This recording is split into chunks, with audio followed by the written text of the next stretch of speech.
você, tudo bem? Eu sou o Augusto Mota e você está na Seção 4. E meu amigo, que episódio foi esse? Eu sei, muitos estão chateados porque parece que nada demais tem acontecido. Vi críticas dizendo que o Daima começou a ficar chato porque tem muita história e pouca ação. Agora, depois que descobriram que o Kaioshin não é homem nem mulher, ou seja, não existe sexo definido nessa raça, pronto, já acendeu um alerta vermelho para falarem que Dragon Ball foi contaminado pela lacração. Bom, recomendo ficar até o final desse vídeo, porque não só irei falar sobre esse assunto, mas também analisarei vários pontos e detalhes interessantes que esse episódio 6 nos apresenta. Portanto, deixe seu like, se inscreva no canal e então se liga aí.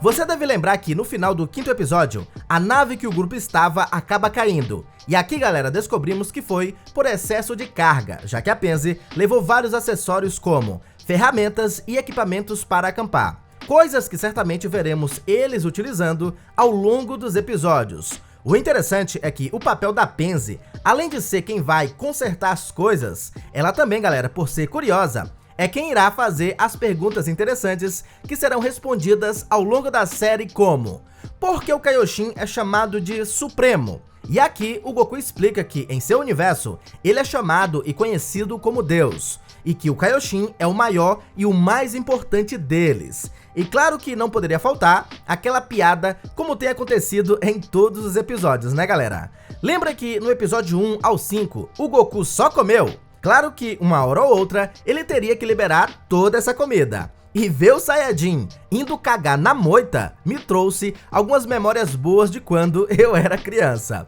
Goku pelo menos levou papel higiênico. Na minha época, galera, era palha de bananeira, sabugo de milho e dentre outras coisas. Quem é do Nordeste sabe muito bem do que eu estou falando. Disfarça não, tá? E algo que me incomodou, galera, foi essa fala do Kaioshin em resposta a Penzi, quando diz que o Goku era pra ser o mais forte do universo. Sendo que nesse momento da história, temos aí o Gohan, que já tinha um místico, e apesar de ainda não ser introduzido na série, o Kaioshin sabe da existência do Bills, isso mesmo. Enfim, talvez tenha sido apenas força de expressão, já que foi o Goku quem derrotou o Kid Buu, que era temido em todo o universo. O problema dessa fala não é dizer que o Goku é o mais forte do universo, galera. É quem disse, isso mesmo, pois o Kaioshin deveria saber mais do que ninguém que isso não é tão verdade assim. Enquanto o Goku solta um barrão, os guardas do Goma aparecem atrás do Saiyajin. Glório logo fala que eles deveriam evitar conflitos e assim que descem da nave, os policiais percebem que ele e o Kaioshin não tinham o colar. Sim, galera, aquele colar que controla as pessoas para que elas não deixem de pagar seus impostos. O Kaioshin e o Glório falam que são do primeiro e segundo mundo, por isso não tinham o colar. Porém, galera, descobrimos que a Penzi tinha esse colar, e talvez seja por essa razão que ela usava uma máscara e um cachecol quando apareceu. Eles acabam convencendo os guardas que eram amigos viajando juntos em busca de aventura, e descobrimos que a cabeça do Goku vale 10 moedas de ouro, e que para esse mundo deve ser uma nota. Eles voltam a viajar e mais uma vez a Penzi manda uma pergunta que eu estava doido para saber a resposta. Kaioshin, é verdade que os Glindes nascem de árvores? E ele responde que sim, galera. Ah, Augusto, então quer dizer que essa explicação não muda em relação à anterior? Na verdade sim, galera. Temos algumas mudanças e essa parte foi a que teve uma certa polêmica, principalmente quando o Kaioshin fala que sua raça, os Glindes, não são exatamente homens ou mulheres. Isso me incomodou? Não. É estranho e parece não fazer sentido? Sim. E por que não me incomodou? Justamente porque, galera, a raça do Piccolo também segue esse conceito e ninguém reclamou na época. Sem contar que o Akira, lá em 2009, já estabeleceu que a raça do Shin não tem gênero, ou seja, isso foi uma das poucas coisas que não mudou do conceito original. Mas, Augusto, o que foi que exatamente mudou? Primeiro, eles não se chamam mais Shinjins, mas sim, galera, Gorindojins. Segundo, a árvore que nascem não se chama mais Kaiju, mas sim Árvore Glind, e são 5 no total, e elas têm um formato de cebola. E os nascidos da mesma árvore são irmãos, como é o caso do Kaioshin, Deguzo e Arinzo. No caso do velho Kaioshin, Kibito e Senhor Kaiô, eles nasceram de outra árvore, ou seja, nem todos são irmãos. Terceiro, os Gurindojins não nascem do fruto, como dito antes, mas sim crescem como uma planta. Inclusive, galera, temos aí uma ilustração de como acontece. Outro detalhe é que se tu reparar, galera, as casas e naves desse local lembra muito a arquitetura dos Namekusei-jins, o que indica que eles viviam no mesmo mundo que os Gurindojins, já que parece ser um lugar mais tranquilo em relação aos outros. Além disso, galera, as duas raças são bem semelhantes na questão de precisarem só de líquidos para sobreviver. Inclusive, isso é mostrado no encerramento. Piccolo e Kaioshin bebendo água, enquanto os outros estão ali assando um peixe. Mesmo não me incomodando todas essas mudanças, eu não posso negar que é estranho e contraditório os Gurindojins não terem gênero, porque assim, os Namekusei-jins até que faz um pouco de sentido, já que nunca vimos uma mulher nessa raça e sabemos que eles botam ovos pela boca quando vão se reproduzir.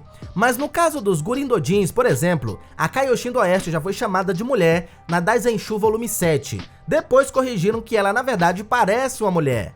O velho Kaioshin é tarado como Mestre Kami, ou seja, ele tem interesse por mulheres. A doutora Arinzo se comporta e tem características de uma mulher, inclusive sendo até bem sexualizada com esses airbags. Então, galera, olhando pra eles como pessoas ou humanos, não faz sentido mesmo. Mas tem um porém aqui. Veja que o Goku compara e pergunta se o Kaioshin era uma planta. E pensando por esse lado, galera, faz total sentido eles não terem um gênero definido, porque a maioria das plantas apresentam dois sexos. Existem sim aquelas que são macho ou fêmea separadamente, mas a grande maioria são hermafroditas, ou seja, apresentam dois sexos no mesmo corpo. E o que a planta mais precisa para sobreviver? Além, é claro, do sol e uma terra fértil. Isso mesmo, de água, somente de água. Então, galera, considerando que os Gurindojins são como plantas, a questão do gênero pode sim ser indefinido. Enfim, se tu enxergar problema nisso aqui, vai se tratar. Mas continuando, descobrimos que o Goku tem o hábito de não tomar banho frequentemente, o que é a cara dele fazer isso, não é verdade? E todos param numa caverna a fim de passarem a noite. Penzi, curiosa que é, já começa a interrogar o Glório, perguntando quem o contratou, mas ele acaba desconversando. O Kaioshin, que já estava desconfiado dele, pergunta por que o Glório queria tanto derrotar o Goma, e ele dá uma resposta bem da clichê, dizendo que era porque ele é cruel e faz os Majins sofrerem. E isso, galera, reforça mais ainda a ideia que o Glório, de fato, esconde algo, isso mesmo. E quando todos dormem, finalmente descobrimos para quem ele trabalha. Sim, para a doutora Arinzo. O que reforça, galera, aquela minha teoria que a doutora Arinzo é sim a vilã principal. E isso torna a trama muito mais interessante porque o Glório e a Arinzo claramente fazem alusão a Toa e Mira de Dragon Ball Online. E assim como Mira é uma criação da Toa, eu suspeito que o Glório pode sim ser uma criação da doutora Arinzo, galera. Mas qual é a intenção dela de ter o Goku no Reino Makai? Eu suspeito, galera, que vai muito mais além de derrotar o Goma. Será que ela pretende roubar o seu DNA, ou clonar o Saiyajin, ou roubar a sua força? Parece aí um caminho promissor e já vimos isso antes. Aonde? Pois é, em Dragon Ball AF. Todos são acordados por um barulho e cheiro estranho vindo do interior da caverna e descobrimos que é um Minotauro, que só tem cara de assustador. Porém, galera, é apenas mais um alívio cômico que o Goku chama de vaca, o que torna esse momento muito divertido e bem cara de clássico. Glório diz que vai cuidar sozinho desse Minotauro, mas o Goku acha que é demais pra ele, e rola meio que uma disputa de ego entre os dois sobre quem é o mais forte, o que leva para a prova dos 9, e finalmente chegamos aí na parte mais legal desse episódio. Glório e Goku se enfrentam, e que luta, meus amigos, ou melhor, que humilhação, né? E o mais legal de tudo é que perceba que o Goku, galera, passa a maioria do tempo sendo divertido e brincalhão, mas quando ele vai lutar é lindo ver essa mudança de postura, como se ele dissesse, é isso que sei fazer, essa é a minha praia. Glório revela a sua habilidade especial de soltar raios, daí o nome do episódio, inclusive lembra até os poderes de Palpatine lá de Star Wars, e eu não duvido nada que o Akira deve ter se inspirado nele, pois é. E apesar do Glório, galera, ter se mostrado muito habilidoso, eu gosto como o Goku se mostra superior e com requinte de humilhação, porque essa cena com o bastão foi a coisa mais linda desse confronto, sem contar que a transformação em Super Saiyajin foi bem valorizada. Eu tinha esquecido como é empolgante ver o Goku se transformar, e olha que estamos falando do Super Saiyajin normal, tá?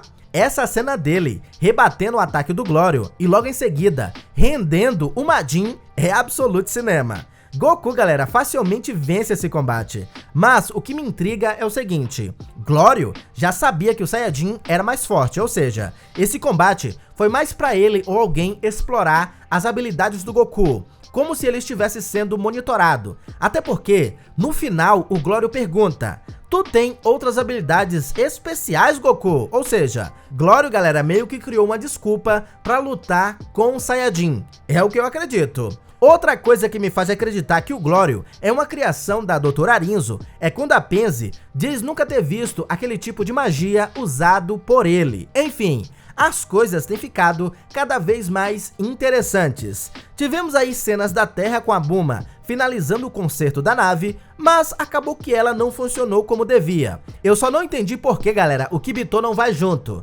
Talvez ele tenha dado uma saída à procura de solução para a nave e perdeu a chegada do Ibis. Pode ser esse o motivo. E com isso, o episódio finaliza nos revelando alguns spoilers do que está por vir. Pois o episódio 7 se chama Colar, o que indica, galera, que o Kaioshin de alguma forma vai remover o colar que a Penzi está usando, ou eles utilizarão esse acessório para outra finalidade. E parece que veremos o primeiro confronto entre um dos Tamagamis, o de 3 estrelas que usa o martelo. Além disso, veremos também o Goku sendo perseguido pelos guardas, ou seja, esse episódio promete muito mais ação que os anteriores. Tô bem ansioso aqui. Mas Augusto, o Daima não tá muito lento e ficando chato? Meu amigo, estamos no 6º episódio. É dito que o Daima terá 20 episódios, ou seja, muita coisa ainda vai rolar. Se tu pegar qualquer Dragon Ball, desde o clássico até o Super, o começo sempre foi mais lento. As coisas começam a ter mais ação depois do 8º, 10º episódio. O Daima pra mim é aquela sobremesa que está tão deliciosa que eu vou comendo aos poucos pra não acabar logo. Cara, até pouco tempo atrás, estávamos falando do lançamento. Já estamos no 6º episódio. 6º episódio. Daqui a pouco acaba e fica só a saudade. Então, aproveite. E sobre esse episódio, galera, não tem como dizer que foi ruim. Tudo que tivemos nos anteriores, como humor, apresentação de conceitos novos, lutas e exploração de mundo, aqui também teve. Mas e você? Conta aí, o que achou desse episódio? E o Glório? Acha também que ele é uma criação da Dra. Arinzo? Deixa aqui a sua opinião e teoria nos comentários, beleza? E galera, mais uma vez, muito obrigado você que ficou até aqui. Um grande abraço, falou, valeu e até o próximo vídeo. Fui!